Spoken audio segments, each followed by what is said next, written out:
Hello বন্ধুরা, চলে এসেছি পুরীর ওঙ্কেশ্বর মন্দিরে আরেকটা ভিডিও নিয়ে। হ্যাঁ, এই মন্দিরে কিন্তু 108টা শিবলিঙ্গ আছে। এর আগের ভিডিওতেই আমি দেখিয়েছিলাম, কিন্তু পুরোটা ভিডিও করেছি এবং আমার পাকা বুড়ি ভোলেনাথকে কী কানে কানে বলেছে ওই জানে। তো এই মন্দিরটা এত সুন্দর, পুরীতে গেলে আমি চাইবো তোমরা সবাই এই মন্দিরটায় যাবে এবং পরিবার হোক, নিজের প্রিয়জনকে সাথে হোক।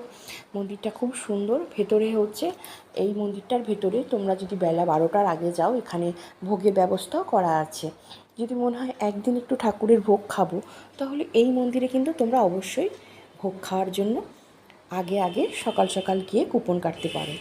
তো আমরা এবছরে গেলাম যে পুরীতে, আমাদের খাওয়া হয়নি ভোগটা। তার কারণ সেদিনই আমাদের, যেদিন এই মন্দিরে গেলাম সেদিন ফিরে আসার দিন ছিল।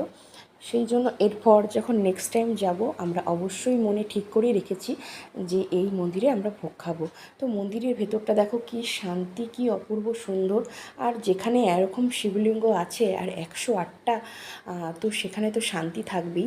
আর এমনিতেই মন্দিরে যে কী শান্তি, সেই সকলেই জানে। আর আমার মেয়ে তো ভোলে বাবাকে পেয়ে আদর হামু সব করছে। তোমরা পুরীতে গেলে অবশ্যই এই মন্দিরটা ঘুরো, সবার ভীষণ ভালো লাগবে। জয় ভোলে বাবার নামে, জয় জগন্নাথ।